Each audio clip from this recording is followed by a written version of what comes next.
कुछ लोगों का इम्यून सिस्टम एकदम सही होता है और फिर भी उनका शरीर अंदर से नष्ट हो जाता है।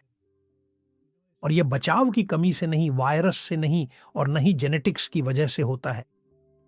ऐसा इसलिए है क्योंकि किसी ने उन्हें खुद से अपनी रक्षा करना नहीं सिखाया। 1983 में डॉक्टरों ने कुछ परेशान करने वाली बात खोजी।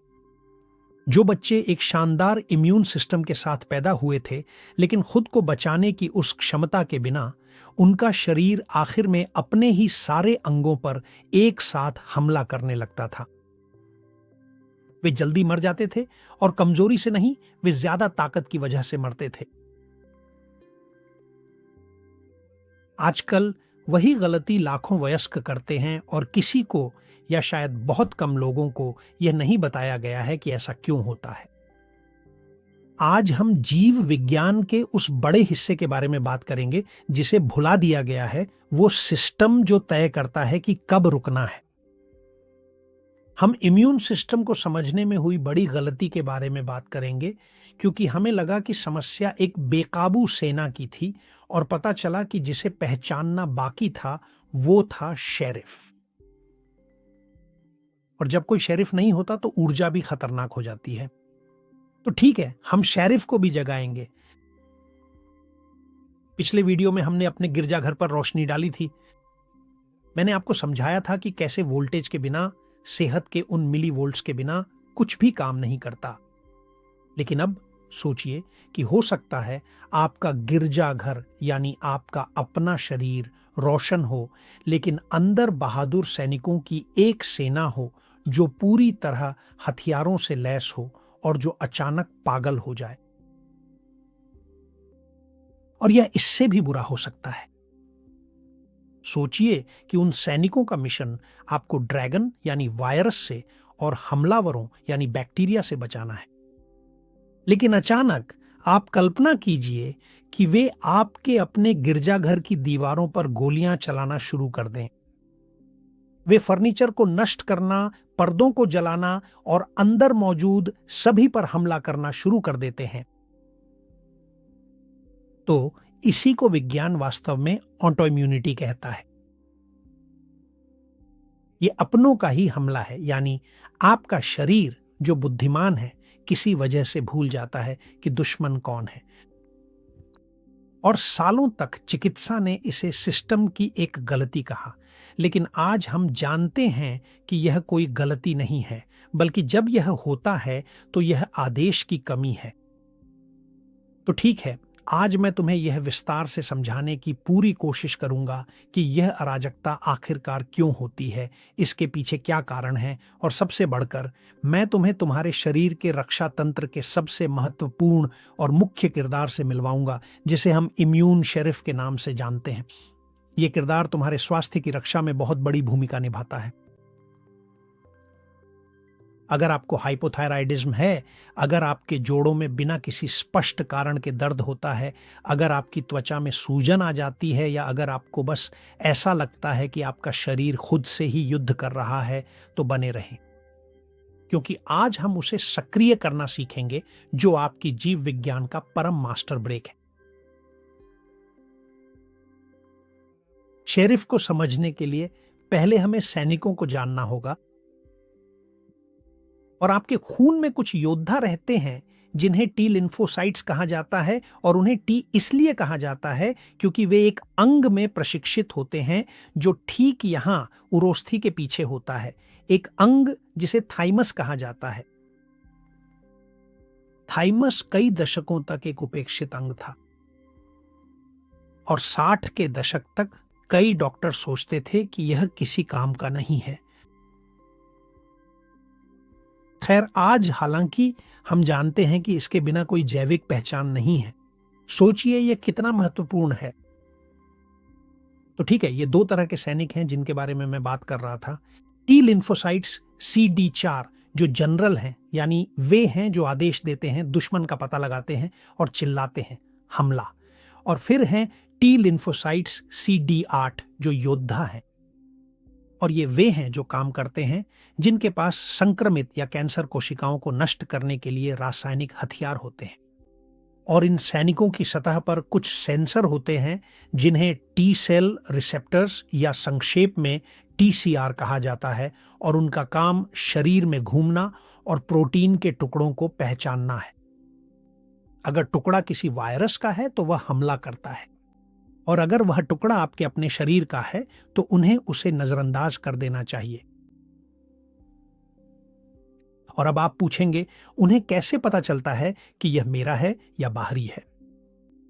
खैर, यह एक प्रक्रिया के कारण है जिसे थाइमिक चयन कहा जाता है।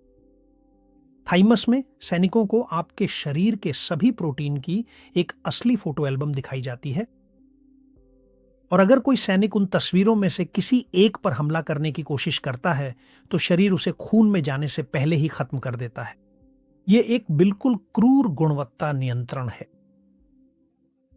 और अब ध्यान दें, क्योंकि 95% सैनिक 95% प्रशिक्षण में मर जाते हैं क्योंकि वे बहुत आक्रामक होते हैं।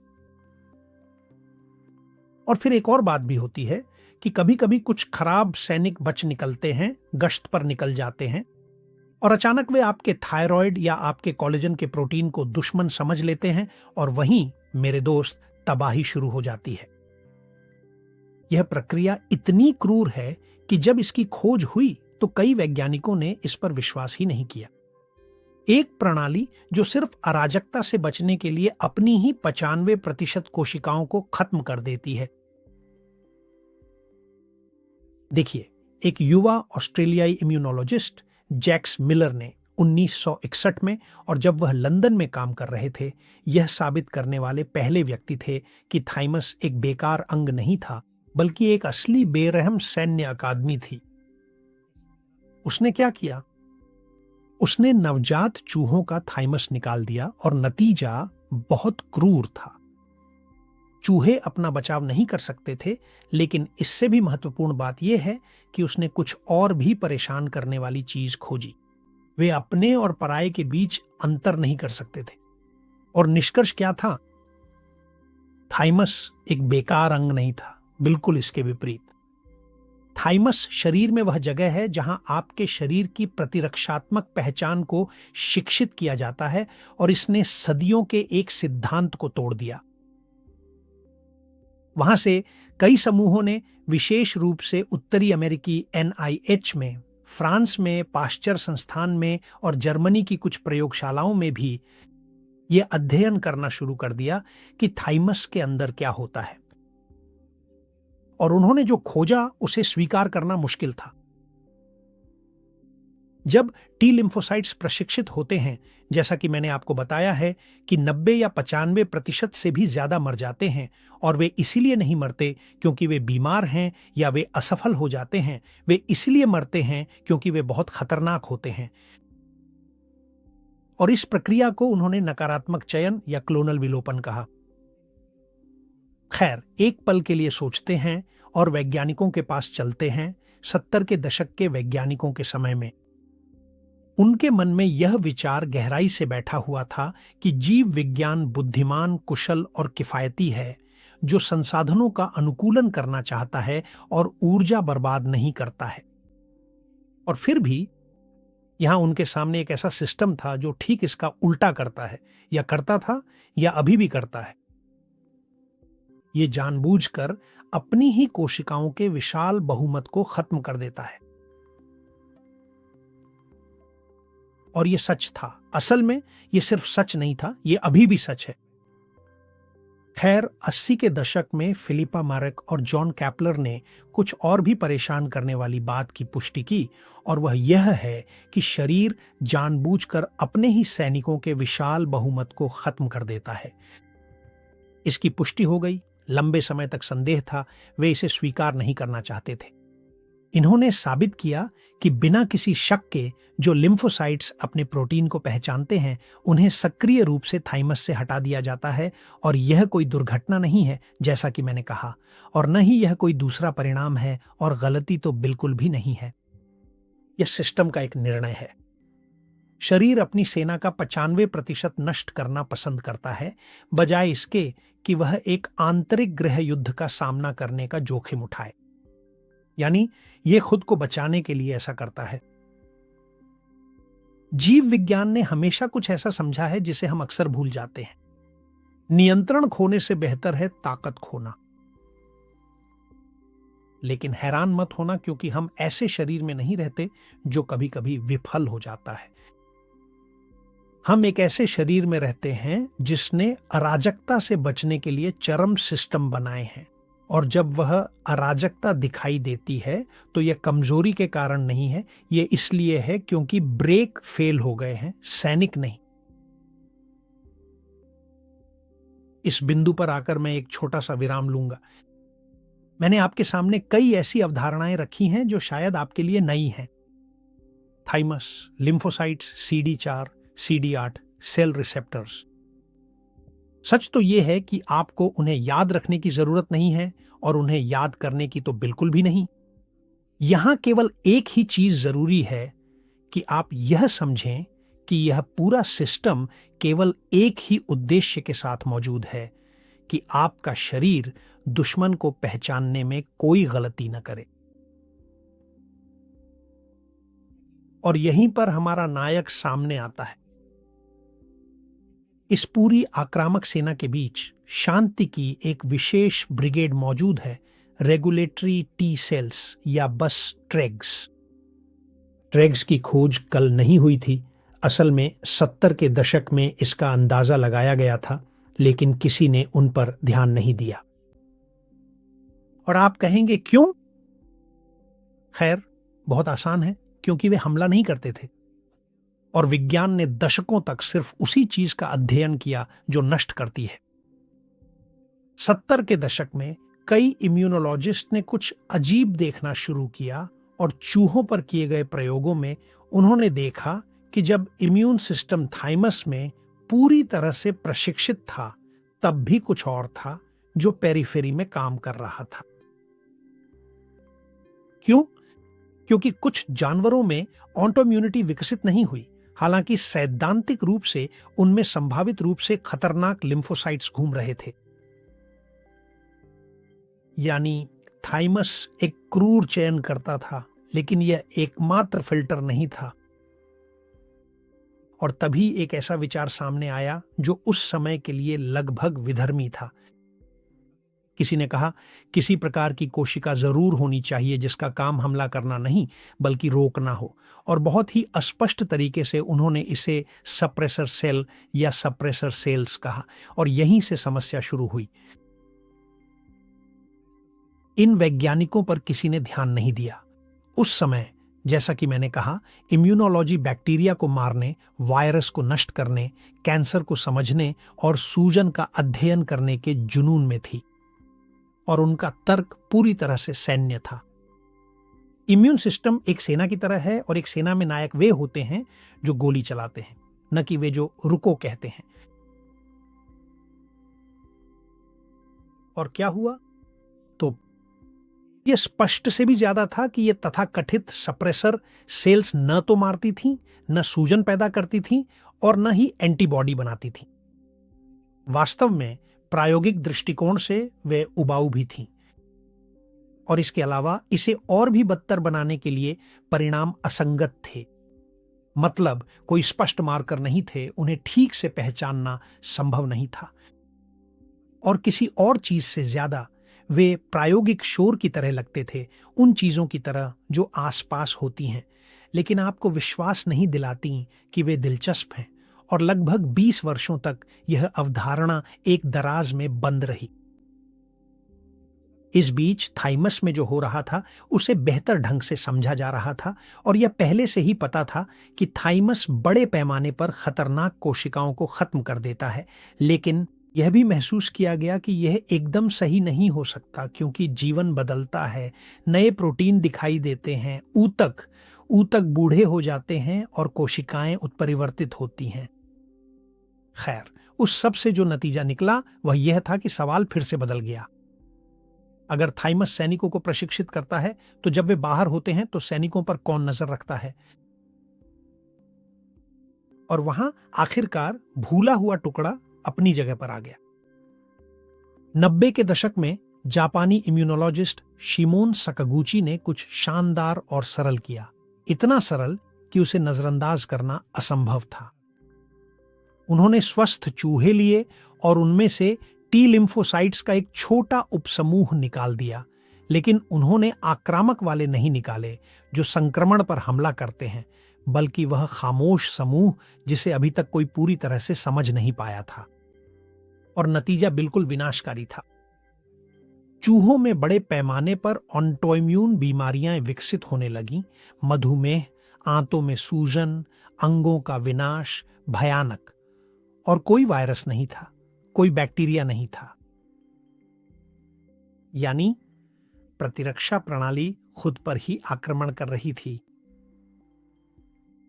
जब साकागुची ने यह देखते हुए उन कोशिकाओं को जानवर में वापस डाला तो अराजकता रुक गई और वहां विज्ञान को एक मौलिक बात स्वीकार करनी पड़ी। प्रतिरक्षात्मक सहिष्णुता निष्क्रिय नहीं है। यह ऐसा नहीं है कि हम कुछ नहीं करेंगे। नहीं नहीं, यह एक सक्रिय प्रक्रिया है जिसमें स्थितियों को रोकने के लिए विशेष कोशिकाओं की आवश्यकता होती है। आप कहेंगे ठीक ठीक क्या रोकना है? खैर, जब कोई दुश्मन न हो तो हमले को रोकना, सूजन को पुराना होने से पहले रोकना, उन सैनिकों को रोकना जो थाइमस से बच गए हैं लेकिन गलत दिशा में निशाना साध रहे हैं। संक्षेप में, दोस्ताना हमले को रोकना। खैर, उन कोशिकाओं को आखिरकार उनका वर्तमान नाम मिला, रेगुलेटरी टी सेल्स, माफ करना, ट्रेग्स, जो थाइमस की जगह नहीं लेती बल्कि वे उसे पूरा करती हैं। थाइमस सेना को प्रशिक्षित करता है और ट्रेग्स जो करती हैं वो है गृहयुद्ध को रोकना।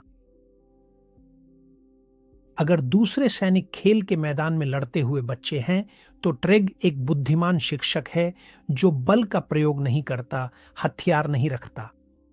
टी-रेग गोली चला रहे सैनिक के पास जाती है, उसके कंधे पर हाथ रखती है और कहती है, दोस्त शांत हो जाओ, ये कोई दुश्मन नहीं है, हम अपने ही घर में हैं, कृपया अपनी बंदूक नीचे कर लो। और कुछ समय बाद बैरी ब्रैंको और फ्रेड रैम्सडेल जैसे अन्य शोधकर्ताओं ने कुछ और भी ज्यादा चौंकाने वाली खोज की। वे सभी कोशिकाएं एक ही केंद्रीय स्विच पर निर्भर थीं, एक ऐसा जीन जिसके बिना ब्रेक का अस्तित्व ही नहीं हो सकता। और उस स्विच जीन को FOXP3 कहा जाता है। जब FOXP3 विफल हो जाता है तो प्रतिरक्षा प्रणाली कमजोर नहीं होती बल्कि अनियंत्रित हो जाती है। और हम कुछ ही मिनटों में इसके बारे में बात करेंगे। खैर, सबसे शक्तिशाली बात यह थी कि यह सिर्फ एक अकादमिक परिकल्पना बनकर नहीं रह गई।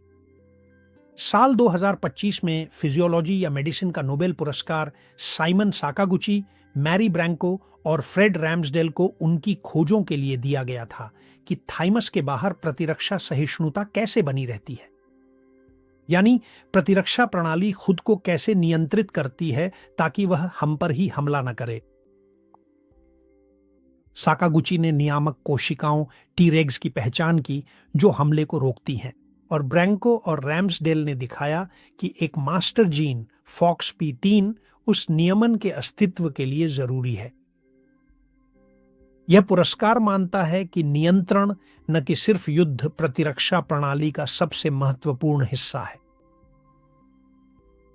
दशकों तक हम मानते रहे कि प्रतिरक्षा प्रणाली की समस्या यह थी कि वह पर्याप्त हमला नहीं करती थी, और आज हम जानते हैं कि कई बार असली समस्या यह होती है कि कोई उसे यह नहीं बताता कि कब रुकना है।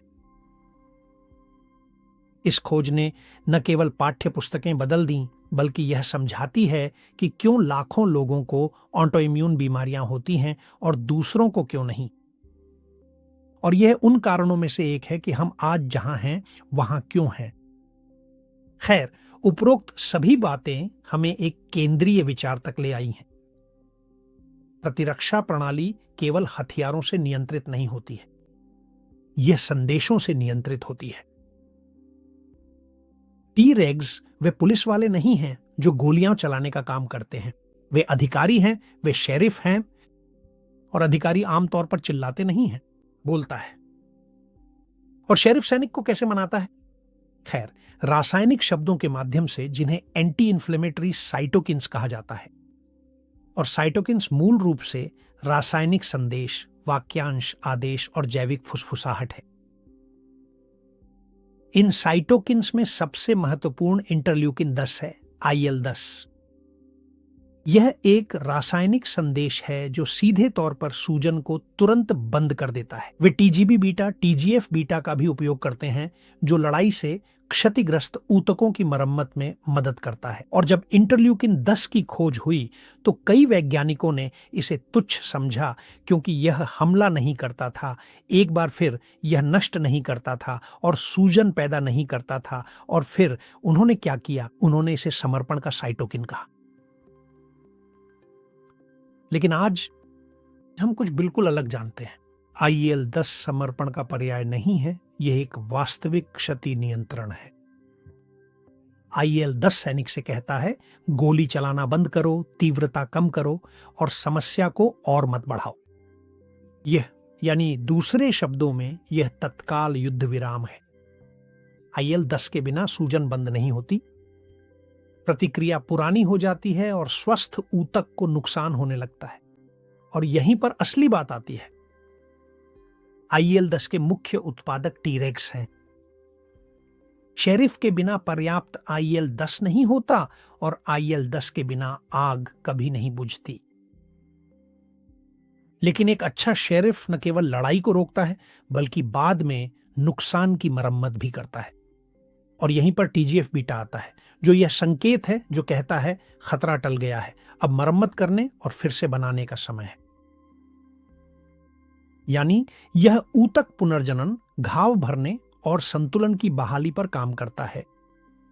और फिर से टीरेक्स TGF बीटा के प्रमुख स्रोतों में से एक है। और टीरेक्स के बिना न केवल एक अंतहीन हमला होता है बल्कि सूजन वाले निशानों की खराब मरम्मत होती है। आपको फाइब्रोसिस और प्रगतिशील गिरावट का सामना करना पड़ता है। यानी शेरिफ के बिना हम कुछ ही दिनों में मर जाएंगे, हमारे अपने प्रतिरक्षा तंत्र द्वारा खा लिए जाएंगे। आपके कैथेड्रल का स्वास्थ्य सीधे इस बात पर निर्भर करता है कि आपके गलियारों में कितने शेरिफ गश्त कर रहे हैं। और अब फिर से रुकते हैं क्योंकि मैंने अभी अभी आपको बहुत सारी जानकारी दी है। उम्मीद है कि आप डर नहीं रहे होंगे और मुझे उम्मीद है कि आप इसे देखेंगे और यह एक सामान्य अवलोकन का काम करेगा जो इस अनोखी चीज को अर्थ दे सके, जो वास्तव में महत्वपूर्ण है और जिसे सच में तुम्हें अपने पास रखना चाहिए। ऐसे संदेश होते हैं जो तुम्हारे शरीर के अंदर की जंग को शांत कर देते हैं। यानी इसका हल है। तो ठीक है, और तुम्हें पूरी तस्वीर समझाने के लिए एक शेरिफ को सैनिकों द्वारा सम्मानित होने के लिए एक बैज की जरूरत होती है।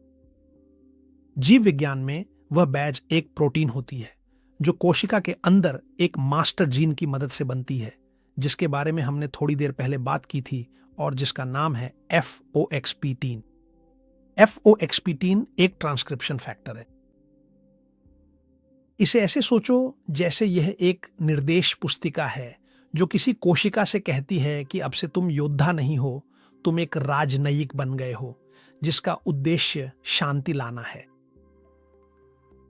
FOXP3 कोई साधारण जीन नहीं है बल्कि यह उन कुछ जीनों में से एक है जिनके विफल होने पर इम्यून सिस्टम तुम्हारा सबसे बड़ा दुश्मन बन जाता है।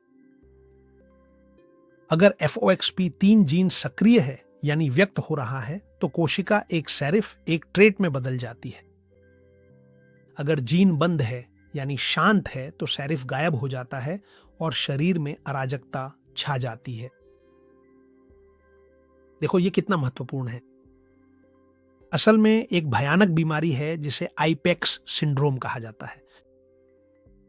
जो बच्चे इस बीमारी से पीड़ित होते हैं वे इस टूटे हुए जीन के साथ पैदा होते हैं और इसका परिणाम यह होता है कि उनकी प्रतिरक्षा प्रणाली एक साथ उनके सभी अंगों पर हमला कर देती है और कुछ ही दिनों में, चाहे वे कितने भी मजबूत क्यों ना हो, वे दम तोड़ देते हैं।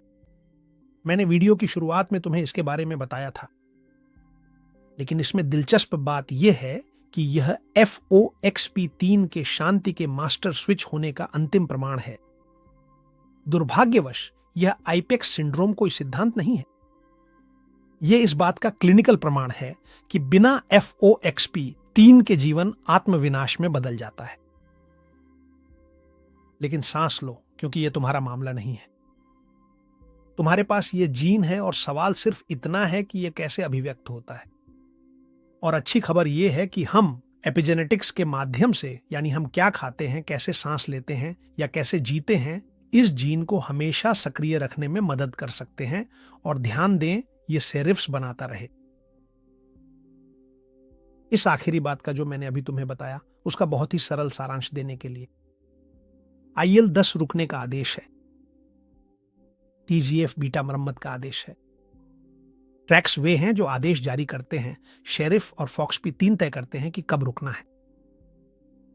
और अगर हम उस बात पर ध्यान दें जो सच में हमारे लिए मायने रखती है, तो दीर्घायु इस बात पर निर्भर नहीं करती कि तुमने कितने दुश्मनों को हराया, बल्कि इस पर निर्भर करती है कि तुम्हारा शरीर और तुम खुद समय रहते कितनी बार बस कहना जानते हो। लेकिन अभी भी एक मुद्दा है जिसे स्पष्ट करना बाकी है। बहुत लोग मुझसे पूछते हैं, लेकिन होशे मारिया, मेरा शरीर जो इतना बुद्धिमान है और जब हम सब कुछ जान चुके हैं, फिर भी आखिर क्यों मुझे ही हमला करता है? और इसका जवाब आमतौर पर आणविक अनुकरण, माइमेटिज्म होता है। आणविक अनुकरण तब होता है जब कोई वायरस, बैक्टीरिया या कोई अन्य रोगजनक ऐसे टुकड़े यानी एंटीजन रखता है जो तुम्हारे शरीर की अपनी प्रोटीनों से बहुत मिलते जुलते हैं। तुम्हारी प्रतिरक्षा प्रणाली आक्रमणकारी पर हमला करना सीख जाती है और यहां तक सब ठीक है, सब कुछ एकदम सही है। समस्या क्या है? तो समस्या तब आती है जब वह समानता बहुत ज्यादा होती है।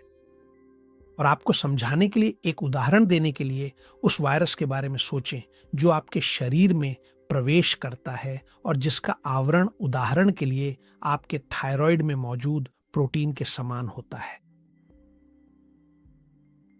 आपकी सेना, उस जैकेट को शूट करना सीखो। समस्या तब उत्पन्न होती है जब वह वायरस मर जाता है, यानी जब उसे नष्ट कर दिया जाता है। लेकिन सैनिक आपकी थायराइड को देखते हैं और सोचते हैं कि वह अभी भी वही जैकेट पहने हुए है, इसीलिए वे फिर से हमला कर देते हैं। अब मैं आपको और भी उदाहरण दूंगा, क्योंकि ये वास्तव में बहुत वास्तविक हैं और संभव है कि ये आपके या आपके किसी करीबी के लिए उपयोगी हों। अगर ऐसा है तो संकोच न करें, यह वीडियो उसके साथ या उसके लिए साझा करें।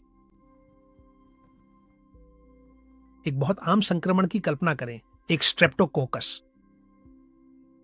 प्रतिरक्षा प्रणाली उसे पहचानना और उस पर हमला करना सीख जाती है। यह सब ठीक है, आखिरकार यही उसे करना चाहिए। लेकिन समस्या तब आती है जब वह स्ट्रेप्टोकोकस आपके अपने शरीर के किसी हिस्से से बहुत ज्यादा मिलता जुलता होता है। कुछ मामलों में यह आमतौर पर दिल के वॉल्व जैसा दिखता है। वह सैनिक जिसने सीख लिया है कहता है कि यह खतरनाक है, और जब वह कुछ ऐसा ही दोबारा देखता है तो वह हमला कर देता है। लेकिन वह बैक्टीरिया पर हमला नहीं करता, बल्कि वह तुम्हारे अपने वॉल्व्स पर हमला करता है, और अंत में वही होता है जिसे हम रूमेटिक फीवर कहते हैं। मैं तुम्हें एक और उदाहरण देता हूं। कुछ वायरस के टुकड़े ऐसे होते हैं जो माइलिन से बहुत मिलते जुलते हैं। माइलिन तुम्हारी नसों की इंसुलेटिंग परत है। प्रतिरक्षा प्रणाली वायरस पर हमला करती है, लेकिन इसके बाद वह ठीक से फर्क नहीं कर पाती और माइलिन पर हमला करना शुरू कर देती है। असल में ऐसा नहीं है कि वह तुम्हें नष्ट करना चाहता है, बल्कि वह तुम्हारी रक्षा करना चाहता है और उसे लगता है कि उसे लड़ाई जारी रखनी चाहिए, और तभी मल्टीपल स्क्लेरोसिस प्रकट होती है। आइए एक और मामले पर चलते हैं। आंत में हम हजारों बैक्टीरिया के साथ रहते हैं। अगर कुछ बैक्टीरिया आंत के अपने ऊतक से बहुत मिलते जुलते हैं तो प्रतिरक्षा प्रणाली लगातार सतर्क हो जाती है, और अगर कोई उस प्रतिक्रिया को नहीं रोकता तो सूजन तुम्हारे शरीर में बनी रहती है। यही हम क्रोहन जैसी गंभीर बीमारियों में स्पष्ट रूप से देख सकते हैं।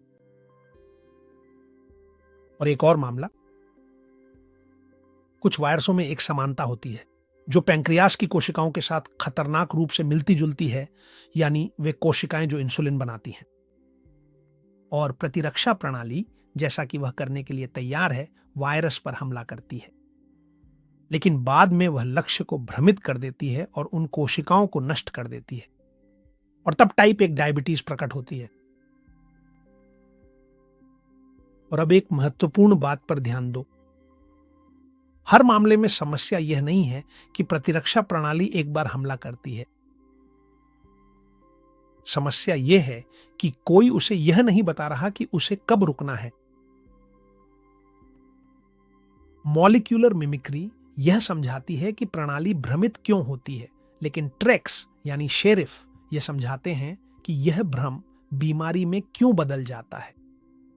सेना बुरी नहीं है, वह बस भ्रमित है, और वह भ्रमित है क्योंकि आपके पास पर्याप्त शेरिफ यानी TRX नहीं है जो गलती को सुधार सके। इसीलिए इस श्रृंखला में जो कैथेड्रल के पुनर्निर्माण के बारे में है, हम रक्षा प्रणाली को कम नहीं करना चाहते, यानी इम्यूनोस्प्रेशन नहीं चाहते। हम जो चाहते हैं वह है शिक्षा को बढ़ाना, यानी इम्यूनोमॉड्यूलेशन। और हम अधिक शेरिफ चाहते हैं, कम सैनिक नहीं। समस्या यह नहीं है कि सेना एक बार गलती कर जाए, समस्या यह है कि बिना शेरिफ के वही गलती एक आदत बन जाती है। और इसे स्पष्ट करना जरूरी है क्योंकि असलियत यह है कि मिमिक्री समस्या की शुरुआत नहीं करती, यह बस उसे या तो एक पुरानी समस्या बना देती है क्योंकि उसे रोकने वाले ब्रेक नहीं मिलते, या फिर ब्रेक सही से काम नहीं करते। शायद आप इसे एक अलग नजरिए से समझ सकें। हम सभी को संक्रमण होते हैं और हम सभी मिमेटिक मॉलिक्यूलर का सामना करते हैं। हम आक्रामक लिम्फोसाइट्स को सक्रिय करते हैं और साथ ही सूजन भी पैदा करते हैं, लेकिन यह बीमारी नहीं है, यह तो बस जीवन है। फर्क यह नहीं है कि कोई स्वस्थ है और इम्यून सिस्टम को सक्रिय करता है, फर्क यह है कि कोई इसे समय पर बंद करना जानता है या कर पाता है। जैसी स्थितियों का मैंने आपको वर्णन किया है, उनमें जब वायरस, बैक्टीरिया, तनाव या आघात के कारण इम्यून सिस्टम पर हमला होता है, तो सिस्टम के पास 2 संभावित रास्ते होते हैं। पहला समाधान यह है कि जब सिस्टम के ब्रेक सही से काम कर रहे हों, यानी जब ट्रेक्स सक्रिय हों, FOCP 3 समन्वय करता है, IL-10 रिलीज होती है और TGF बीटा सक्रिय होता है, तब हमला शांत हो जाता है। थोड़ी ही देर बाद ऊतक की मरम्मत हो जाती है और यह घटना समाप्त हो जाती है। यानी परिणाम यह होता है कि व्यक्ति पूरी तरह से ठीक हो जाता है और न तो कोई बीमारी बचती है और न ही कोई अवशेष। और अंत में निष्कर्ष यह निकलता है कि कुछ भी गंभीर नहीं हुआ। लेकिन अब चलिए दूसरी संभावना पर आते हैं, जब सिस्टम के पास ब्रेक नहीं होते। ऐसी स्थिति में ट्रैक्स या तो पर्याप्त नहीं होते या वे ठीक से काम नहीं कर रहे होते। FOXP3 या तो निष्क्रिय होता है या उसमें गड़बड़ी होती है, और IL-10 पर्याप्त नहीं होती। सूजन शांत नहीं होती, हमला लगातार बना रहता है और ऊतक लगातार क्षति में चला जाता है। तुम्हें क्या लगता है इसका परिणाम क्या होगा? बहुत आसान है, प्रतिक्रिया ही पहचान बन जाती है। ऑटोइम्यून बीमारी प्रकट होती है और शरीर खुद को बिना रुके हमला करता रहता है। ये सब कहने के बाद एक बात स्पष्ट रखो, हम बिना ब्रेक के पैदा नहीं होते। असल में होता यह है कि ब्रेक घिस जाते हैं। और वे कौन से कारक हैं जो समय के साथ तीनों FOXP3 को कम कर देते हैं? लगातार तनाव, बनी हुई सूजन, गहरी नींद की कमी, सर्केडियन रिद्म में गड़बड़ी, बार बार संक्रमण, इम्यूनोलॉजिकल एजिंग, ऊर्जा की कमी या कम वोल्टेज और लगातार सूजन वाला वातावरण। इसी वजह से आमतौर पर एक युवा व्यक्ति जल्दी ठीक हो जाता है, लेकिन वही व्यक्ति कुछ सालों बाद ठीक नहीं हो पाता। और ऐसा इसीलिए नहीं है कि शरीर बुरा हो जाता है, बल्कि इसलिए होता है क्योंकि उसकी नियंत्रण क्षमता कम हो जाती है। पूरी तरह से स्वस्थ होने और समस्या के पुरानी बनने के बीच का एक बहुत बड़ा अंतर केवल एक छोटे से शब्द में छिपा है, और वो शब्द है ब्रेक्स, यानी कि रोक। अब चलिए इनके बारे में थोड़ा विस्तार से बात करते हैं। सवाल यह है कि क्या हमारे पास और शेरिफ बनाने की संभावना है, यानी और टीरेग्स, ट्रेग्स हमारी रसोई और रोजमर्रा की जिंदगी में? तो इसका जवाब है हां, हमारे पास यह संभावना है। ध्यान से सुनो, क्योंकि अब मैं तुम्हें जो बताने जा रहा हूं वह एक व्यावहारिक मार्गदर्शिका है। यह निश्चित रूप से चिकित्सा उपचारों का विकल्प नहीं है, लेकिन यह जरूर समझाता है कि जब सिस्टम के पास ब्रेक्स, रोक नहीं होते तो कई उपचार क्यों असफल हो जाते। और एक और बात, तुम्हें इसे कल से ही शुरू करने की जरूरत नहीं है। मैं जो सुझाव दे रहा हूं वह यह है कि तुम थोड़ा समय निकाल कर समझो कि हर हिस्से का अपना महत्व क्यों है और वह क्यों मायने रखता है। और अब तक की सारी बातें स्पष्ट करने के बाद मैं तुम्हें 4 तरीके बताने जा रहा हूं जिनके माध्यम से तुम खुद कार्रवाई कर सकते हो। पहला तरीका, विटामिन D3, जो कि मास्टर हार्मोन है। जैसा कि तुम जानते हो, विटामिन डी असल में कोई विटामिन नहीं है। यह एक एपिजेनेटिक संकेत है और विटामिन डी का रिसेप्टर तुम्हारी कोशिकाओं के नाभिक में जाकर सीधे FOXP3 जीन से जुड़ जाता है ताकि उसे सक्रिय कर सके। विटामिन डी के बिना शेरिफ्स का होना बहुत मुश्किल है और तुम्हें 60 से 80 नैनोग्राम प्रति मिलीलीटर के बीच इष्टतम स्तर की आवश्यकता होती है। और मेरी सलाह है कि अगर तुम्हें इसकी खुराक की जरूरत हो तो अपने डॉक्टर से परामर्श करो।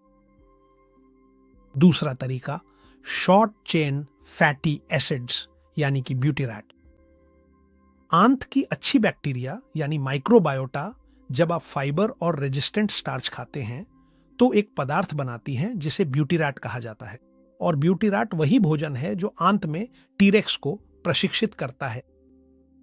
एक स्वस्थ आंत शेरिफ्स बनाती है। तीसरा, ओमेगा 3A2 रिजोल्विन। तैलीय मछली और क्रिल का तेल फैटी एसिड प्रदान करते हैं जो रिजोल्विन का उत्पादन करते हैं, जिनका उपयोग, जैसा कि उनके नाम से पता चलता है, लड़ाई को समाप्त करने के लिए किया जाता है। और वे सेना से कहते हैं, युद्ध समाप्त हो गया है, मलबा उठाओ और चले जाओ। 4, वेगस तंत्रिका श्वसन। जैसा कि हमने वेगस तंत्रिका श्रृंखला में देखा, जब आप धीरे धीरे और विशेष रूप से गहरी सांस लेते हैं तो आप प्रतिरक्षा प्रणाली को एक संकेत भेजते हैं। आप उन्हें बता रहे हैं कि हम सुरक्षित हैं, क्योंकि दीर्घकालिक तनाव प्राणियों को मारता है लेकिन आंतरिक शांति उन्हें बढ़ाती है। देखा जाए तो इन सब के बाद कहने के लिए अब केवल एक ही मुख्य बात शेष रह जाती है। अपनी सेना पर पुनः नियंत्रण प्राप्त करना सर्वोच्च उपलब्धि है, गरिमा का। यदि आप अपनी ही जैविक संरचना से डरते हुए जीते हैं तो आप कभी भी स्वतंत्र नहीं हो सकते। आपके गिरजाघर को रोशनी, ऊर्जा की आवश्यकता है, लेकिन उसे नियमों की भी जरूरत है, यानी ट्रैक्स, शेरिफ्स। और जब शेरिफ शहर में लौटता है तो सूजन कम हो जाती है, दर्द गायब हो जाता है और ऊर्जा फिर से जीने के लिए उपलब्ध हो जाती है, लड़ने के लिए नहीं।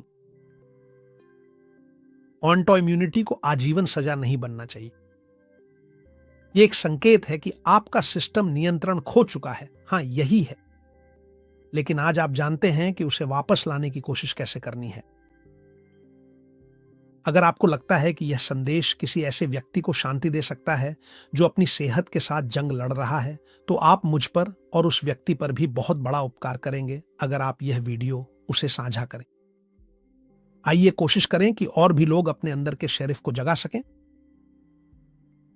अगले वीडियो में हम ग्लिम्फेटिक सफाई के बारे में बात करेंगे, या यह कि सोते समय अपने दिमाग की सीवेज प्रणाली को कैसे सक्रिय करें। और यह सब इसलिए ताकि जंग आपकी रोशनी को बस रोक ना सके। और इसके साथ, जैसा कि कार्टून में कहा जाता था, आज के लिए बस इतना ही। जैसा कि मैं हमेशा कहता हूं, हमेशा आगे बढ़ते रहो, हमेशा आगे बढ़ते रहो।